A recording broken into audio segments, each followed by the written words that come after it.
हम home makers की हर रोज़ एक नई रूटीन होती है और हर रोज़ कुछ अलग से टास्क होते हैं जो हमें करने होते हैं। लेकिन अगर हम इन टास्क को प्रॉपर तरीके से करें तो यकीन करें हमारा टाइम, हमारी एनर्जी दोनों सेफ होंगे। So welcome back to my channel Mishi daily routine. तो चलिए स्टार्ट करते हैं आज की इस वीडियो को, जिसमें कुछ ज़बरदस्त से टिप्स एंड हैक्स मैं आपके साथ शेयर करूंगी। अभी यहाँ पे मैं खाना बनाने वाली थी और जो खाना आज मैं बना रही हूँ उसके लिए मुझे प्रेशर कुकर का यूज़ करना था, तो सोचा कि आपके साथ भी ये टिप शेयर करूँ। जब भी हम खाना बनाने लगते हैं, प्रेशर कुकर का जो लिड होता है उसे हम एक दफ़ा ज़रूर वॉश करते हैं इसे कुकर पे लगाने से पहले। तो यहाँ पे एक छोटा सा टिप मैं ये शेयर करूँगी। तो वैसे तो हम प्रेशर कुकर का जो लिड है उसको अच्छे तरीके से क्लीन कर लेते हैं, लेकिन जब हम इसे पानी से वॉश करते हैं तो इसकी जो नोज़ल होती है जहाँ हम सीटी लगाते हैं वहाँ पे अक्सर पानी भी फंस जाता है और मैल कुचैल भी फंस जाती है। तो सिंपल मैं यहाँ पे ना एक दफ़ा टूथपिक का यूज़ कर लेती हूँ और टूथपिक का यूज़ करने से एक दफ़ा मैं इसकी जो नोज़ल है ना वहाँ पे मैं इसको एंटर कर देती हूँ, ताकि अगर कोई भी पानी का कोई बबल वगैरह इसके अंदर एंट्रैप है, फंस चुका है, तो वो ख़त्म हो जाए। और दूसरा ये कि अगर थोड़ी बहुत इसके अंदर कोई मैल कुचैल रह गई है, जाहिर है कि इतना छोटा सा नोज़ल है कि इसके अंदर कोई भी स्क्रबर या ब्रश से तो हम क्लीन कर नहीं सकते।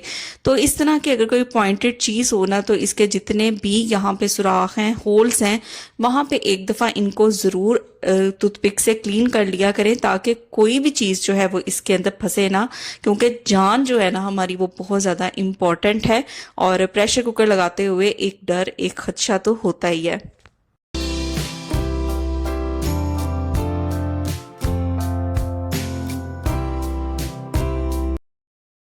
जब हम अपनी वीकली या मंथली ग्रॉसरी के अंदर फ्रेश लेमन लेके आते हैं ना, तो हमारा दिल बहुत खुश होता है इनको देख के। लेकिन थोड़ी ही देर के बाद आपने देखा होगा कि चंद दिन गुजरते हैं और इनकी हालत जो है ना वो बहुत ज़्यादा ख़राब हो जाती है।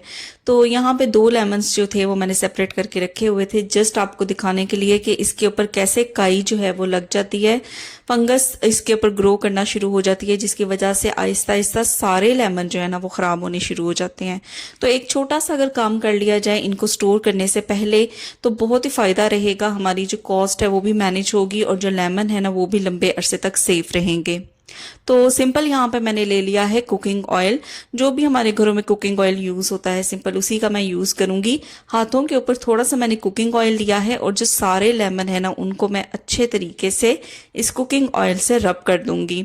और कुकिंग ऑयल जो होता है ना, ये चीज़ों को प्रिजर्व करने के लिए बहुत ही इंपॉर्टेंट रोल प्ले करता है। तो इस तरीके से इनको मैंने अच्छे तरीके से रब कर लिया है।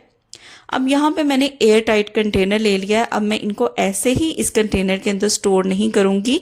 तो सबसे पहले मैंने बेस के ऊपर ना टिश्यू पेपर के डबल लेयर जो है वो लगा दिया है और तकरीबन हाफ लेमन जो है वो मैं इस लेयर के ऊपर लगा दूंगी। अगेन यहाँ पे टिश्यू पेपर की ना एक और लेयर मैं लगा दूंगी और जो बाकी के बचे हुए लेमन्स थे ना उनको मैं इनके ऊपर स्प्रेड कर दूंगी। तो जो ऑयल हमने लगाया है उनसे ये बड़े अच्छे तरीके से प्रिजर्व रहेंगे और जो टिश्यू पेपर हमने अप्लाई किया है ना उसकी वजह से जो भी मॉइस्चर वगैरह होगा वो सारा जो है वो टिश्यू पेपर एब्जॉर्ब कर लेंगे। और बस इस तरीके से इसको एयर टाइट कंटेनर के अंदर मैं रख दूंगी और अब इसको मैं फ्रिज के अंदर रख दूंगी, तो ये काफ़ी लंबे अरसे तक जो है ना वो सेफ रहेंगे।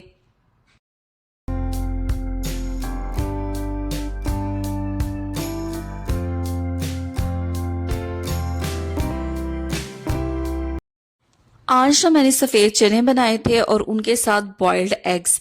और चनों और बॉइल्ड एग्स का आपको पता है कितना ज़बरदस्त सा कम्बिनेशन होता है। तो मैं क्या करती हूँ कि जब मैं अंडे बॉईल कर लेती हूँ ना, तो इनको टूटी वाला जो ठंडा पानी होता है ना वो इनके अंदर ऐड करके तकरीबन 10 मिनट के लिए मैं ऐसे ही छोड़ देती हूँ, ताकि इनके अंदर जो भी हीट है ना वो सारी एक दफ़ा निकल जाए और इनको छीलना जो है ना वो बहुत ज़्यादा आसान हो जाए। तो अभी भी देखें ये पानी थोड़ा गर्म है, लेकिन 10 मिनट हो चुके थे, इट्स इनफ कि हम इसे हाथ लगा सकते हैं, इतना ही ठंडा इसको करना था। अब इनको छीलने का बेस्ट वे ये है कि बजाय ये कि एक एक अंडा पकड़े और उसको छीलने बैठे जिससे टाइम जो है ना वो बहुत ज़्यादा कंज्यूम हो जाता है, मैं एक बड़े साइज़ का ना इस तरह का कंटेनर ले लेती हूँ। और डिपेंड करता है कि कितने अंडे हैं, उस हिसाब से मैं कंटेनर को सिलेक्ट कर लेती हूँ। और सिंपल इसे 1 से 2 दफ़ा अच्छी तरह से शेक करेंगे ना तो इसके जितने भी छिलके होंगे वो अंदर ही टूट जाएंगे, और बजाय ये कि एक एक अंडा पकड़ें और उसके छिलके जो है ना उनको हम उतारने बैठें, सिंपल इतनी आसानी से ये रिमूव होंगे। आपके सामने ये देखें कितनी ज़बरदस्त तरीके से और आसानी से जितने भी इनके जो छिलके थे, शेल्स हैं, वो आसानी से रिमूव हो जाएंगे।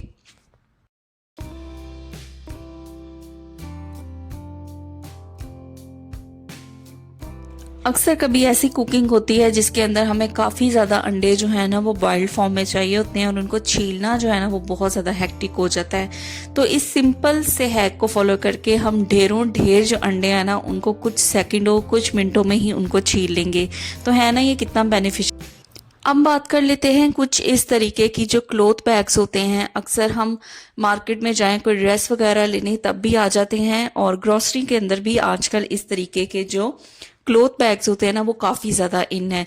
तो अमूमन तो हम इनको क्या करते हैं, सबसे पहले तो चीज़ हम निकाल लेते हैं और इनको डिस्कार्ड कर देते हैं।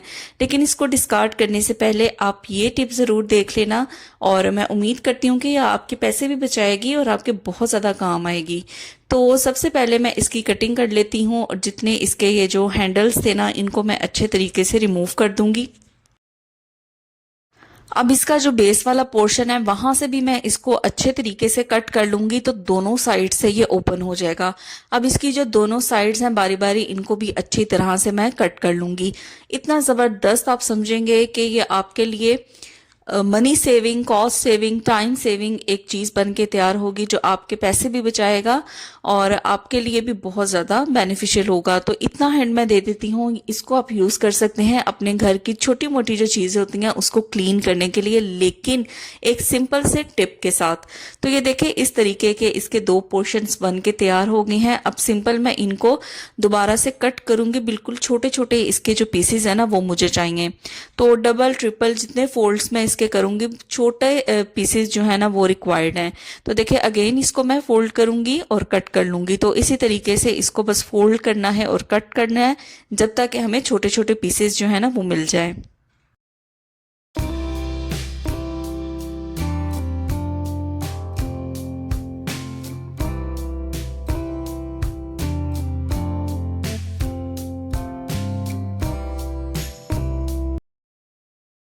तो देखिए एक क्लॉथ बैग से ढेरों ढेर जो स्ट्रिप्स है ना वो बन के तैयार हो गई हैं। अब यहाँ पे मैंने एक कंटेनर ले लिया है और सारी जो स्ट्रिप्स थे ना इनको इस कंटेनर के अंदर मैंने ऐड कर दिया है।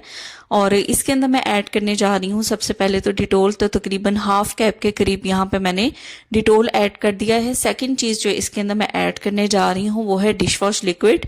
और डिश वॉश लिक्विड की भी तकरीबन चंद बूंदे मैं इसके अंदर ऐड करूंगी। बहुत ज़्यादा डिश वॉश लिक्विड हमने इसके अंदर ऐड नहीं करना, नहीं तो जब भी हम सरफेसेस को क्लीन करेंगे तो इसके ऊपर डिश वॉश लिक्विड के निशान रह जाएंगे।